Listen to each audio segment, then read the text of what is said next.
Magandang araw o gabi sa inyo. Ako nga pala si Ron Nakatoda at your service. Ngayong araw, ipapasilip ko sa inyo ang aking paghanda bago ako bumiyahe bilang isang tricycle driver. Handa na ba kayo mga katoda? Tara, sama kayo sa biyahe ko.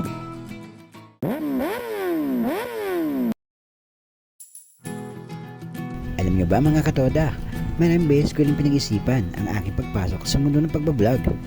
Pero sa tulong ng Panginoon, ang aking pamilya, lalaksan ko na ang aking loob. Kumbaga, there's no harm in trying. Ito nga pala ang uniform ko sa pagmamasada mga katoda. Hindi kasi pwede yung kahit anong damit pwedeng isuot. Kailangan naka-uniform. Yun! Outfit check! Sombrero, uniform, lagayan ng pera, gloves, jogging pants at closed sandals. Tara na katoda, biyahe na tayo.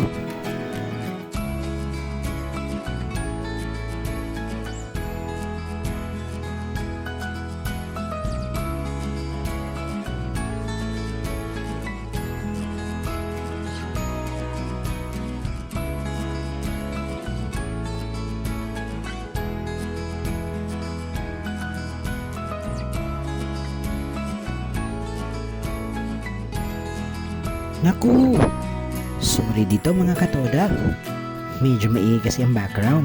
Kaya, voice over na lang ako. Ito yung mga sandali na kung saan napakabagal ng oras. Dahil walang pasahero. Kaya dapat lagi natin nililibang ang ating mga sarili. Gaya na kung minsan mag-stretching tayo na may konting kanta o minsan sayaw para hindi mainip mga katoda.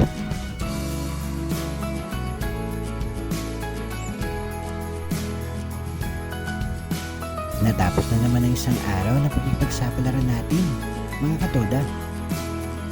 Ito nga pala ang aming garahe. Dito, sinisiguro ko na lahat ay nasa ayos.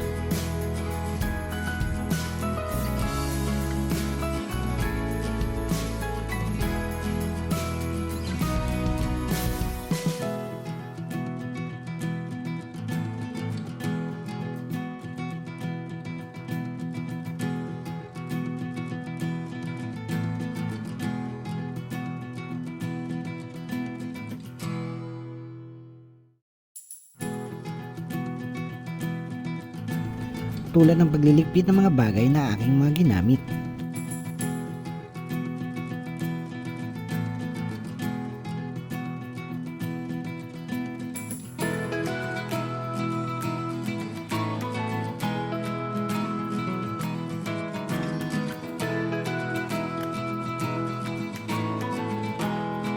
At pagsasaayos ng mga trapal para hindi ito pasukin ng mga galang hayop. At dapat, maayos din ang paglalagay ko ng cover para sakaling umalan, hindi mababasa ang ating motor.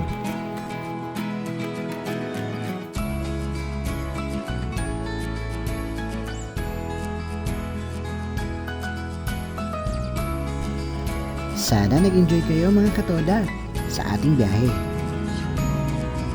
Please comment down below kung may mga naiisip kayong mga content or suggestion na pwede natin gawin hanggat kaya.